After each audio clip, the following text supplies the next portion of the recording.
আসসালামু আলাইকুম। প্রথম টেস্ট হারার পর অস্ট্রেলিয়া কিন্তু মোটামুটি আমরা শিওর ছিলাম যে অস্ট্রেলিয়া কিন্তু সেকেন্ড টেস্টে এসে কিন্তু ফাটায় দিবে এবং এটাই হয়েছে। অস্ট্রেলিয়া কিন্তু বাংলাদেশকে হারায় দিছে এবং কত দিনে হারাইছে জানেন ভাই? মাত্র ১.৫ দিন লাগছে অস্ট্রেলিয়ার এই টেস্ট ম্যাচটা জিততে। যদিও ভাই প্রথম ইনিংস দেখার পরে মোটামুটি আমরা সবাই ভেবে নিছিলাম যে এই টেস্ট বাংলাদেশ আসলে জিতা ওরকমভাবে পসিবল না। বাট মনে তাও একটু, একটু আশা ছিল হয়তোবা সেকেন্ড ইনিংসে যে বাংলাদেশ হয়তোবা কিছু একটা করবে। বাট আল্টিমেটলি যা হইছে ভাই সেটা তো আপনারা সবাই দেখছেন।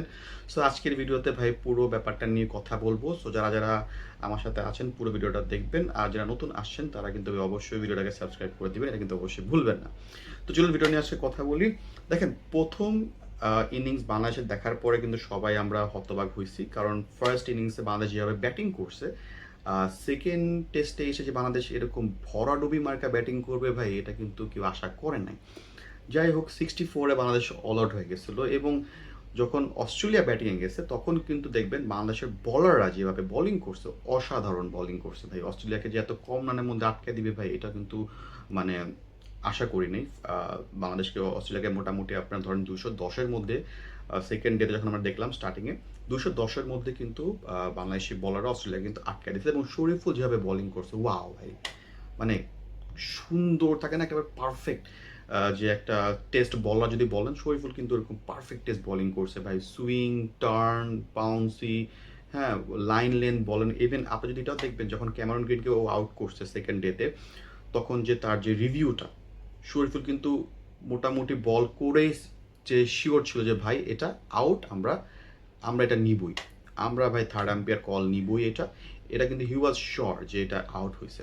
সো দেখেন রিভিউটা ছিল অসাধারণ। সেখান থেকে ক্যামেরন গ্রিনকে আউট করতে, যদিও আমার কাছে মনে হচ্ছিল যে আন্ডার 200 যদি আটকা দিতে পারতো তাহলে হয়তো ভালো হতো। বাট স্টিল 210 রান কিন্তু ভাই অত আহামরি রান না। হ্যাঁ, বাট স্টিল বাংলাদেশি বলাররা কিন্তু ওদেরকে আটকায় দিয়েছে। বাট সেকেন্ড ইনিংস যখন বাংলাদেশ শুরু করলো ভাই, মানে ওদের কি এত তাড়া ছিল ভাই আমি জানি না। মানে যারাই আসতেছে সবাই যাওয়ার জন্য পাগল। মানে এরকম লাগতেছে ভাই কেউ হয়তো ওদেরকে ফোন দিয়ে বলছে এই ভাই কই আছেন, তাড়াতাড়ি বাসায় আসেন, এরকম লাগতেছে।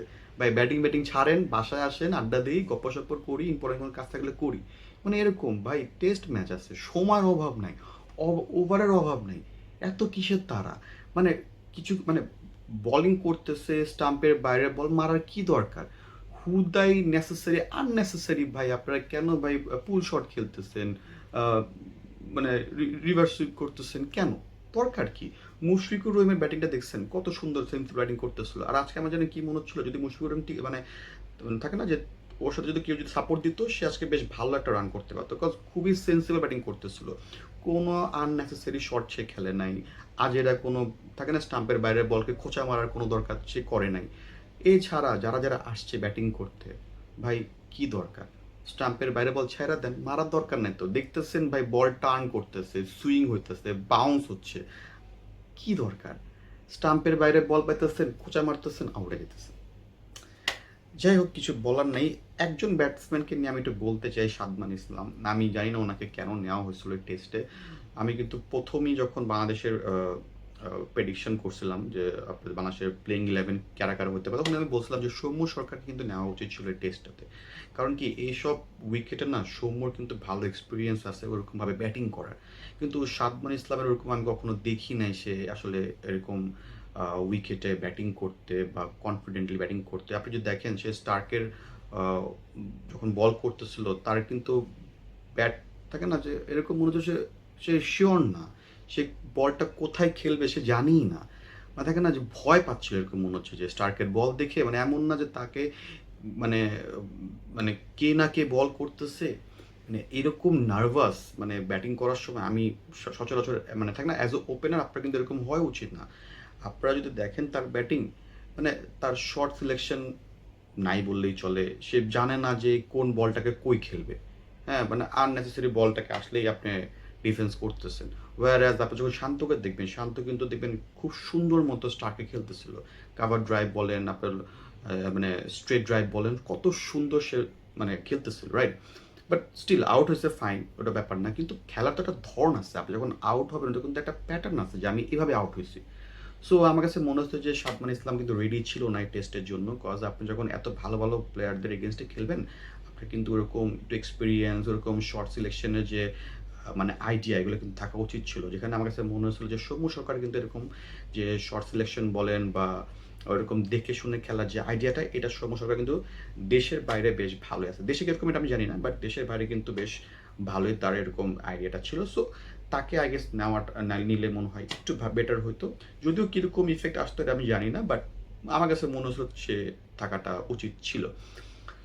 তো যাই হোক, বাংলাদেশ এরকমটা খেলবে আসলে আশা করি নাই।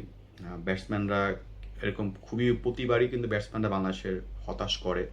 আমাদের বাংলাদেশি বলাররা কিন্তু বেশ অ্যাডভান্স হয়ে গেছে এখন। তারা কিন্তু বেশ কনসিস্টেন্সি ওয়েতে কিন্তু বোলিং করে। তাদের কিন্তু দেখবেন, আপনি এরকম দেখবেন না যে বাংলাদেশে কিন্তু পেসাররা আজকে ভালো করছে, কালকে খারাপ করছে, এরকম না। তারা কিন্তু এভরি টাইম আপনি দেখেন বাংলাদেশের পেসাররা কিন্তু প্রতিবার আপনি কিন্তু গেমে এনে দেয়।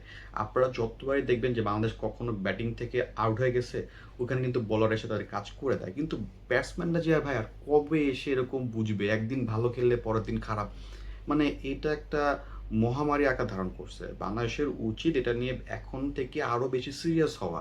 ভাই লাগলে আরো ভালো ভালো কোচ আনেন। হ্যাঁ, এরকম যদি মনে করেন, দেখেন বাংলাদেশে কিন্তু আগে ভালো পেসার ছিল না।